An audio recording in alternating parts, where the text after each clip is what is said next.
प्यारे बच्चों, जय हिंद। हमारी आज की वर्कशीट है 10वीं कक्षा में 72 और इसमें हम पुनरावृत्ति कर रहे हैं काफ़ी समय से। इसमें भी पुनरावृत्ति है।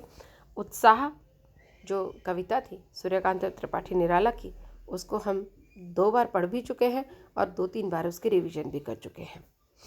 इस समय आपको रिवीजन में इन्होंने अलंकार भी पूछे हैं।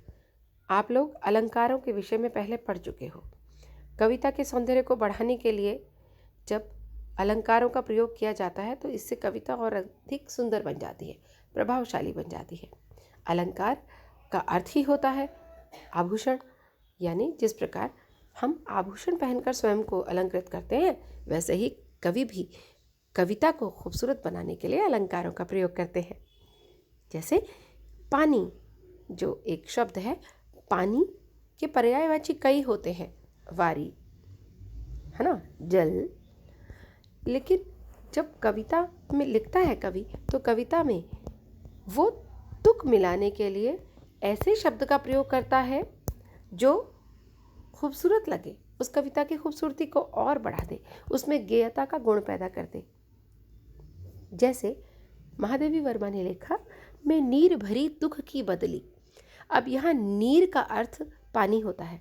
अब यहाँ मैं जल भरी दुख की बदली लिखती तो वो प्रभाव उत्पन्न नहीं होता, या मैं पानी भरी दुख की बदली लिखती तो भी वो प्रभाव नहीं आपको महसूस होता। लेकिन यहाँ पर जब वो कहती हैं मैं नीर भरी दुख की बदली, तो कविता में एक ध्वन्यात्मक प्रभाव भी पैदा होता है और कविता खूबसूरत भी लगती है। तो ऐसे ही ये जो कविता सूर्यकांत त्रिपाठी निराला जी की थी, इसमें भी उन्होंने अलंकारों का प्रयोग किया है।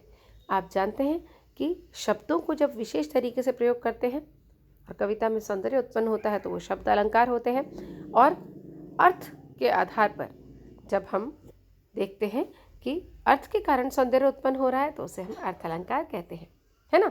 और मानवीकरण अलंकार याद है आपको, जब हमने चंद्रगहना से लौटती बेर पढ़ा था 9th क्लास में, तो पानी पीते पत्थर ये पढ़ा था।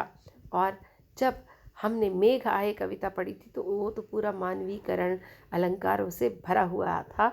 मेघ आए बड़े बंठन के संवर के, पाहुन ज्यों गांव में आए हों शहर के, या बूढ़े पीपल ने आगे बढ़कर जुहार की, नदियाँ ठिठकी घूंघट सर के। वो पूरी कविता मानवीकरण अलंकार से भरी हुई थी। तो इस कविता के संदेश और भावार्थ को तो हम समझ ही चुके हैं। अब इस कविता से जुड़े कुछ महत्वपूर्ण प्रश्न उत्तर हैं। प्रश्न 1 है, घेर घेर घोर गगन, इसमें कौन सा अलंकार प्रयुक्त हुआ है?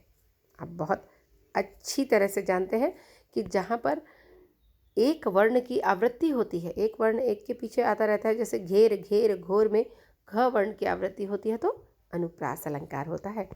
प्रश्न 2, उत्साह। उत्साह कविता में बादलों को नवजीवन वाले क्यों कहा है, यानी नया जीवन देने वाले क्यों कहा है? तो हम उसकी इतनी बार रिवीजन कर चुके हैं कि ये उत्तर आप स्वयं लिखेंगे। प्रश्न 3, अनुप्रास अलंकार से आप क्या समझते हैं? अभी अभी हमने यही बताया आपको। प्रश्न 4 है, मानवीकरण अलंकार को किसी उदाहरण से समझाइए। तो अभी हमने आपको जो उदाहरण मेघ आए पाठ के दिए थे, सभी मानवीकरण हैं, और आप भी मानवीकरण अलंकार के कुछ अलग उदाहरण भी छांट कर इसमें लिखिए और यहाँ पर भेजिए। तो जल्दी से आप इस कार्यपत्र को करेंगे और हमारे हिंदी वाले ग्रुप में उस काम को करके आप भेज देंगे। इससे संबंधित यदि आपको किसी भी प्रकार का कोई प्रश्न पूछना हो तो आप हमारे हिंदी वाले ग्रुप में ही हमारे साथ चर्चा कर सकते हैं। धन्यवाद।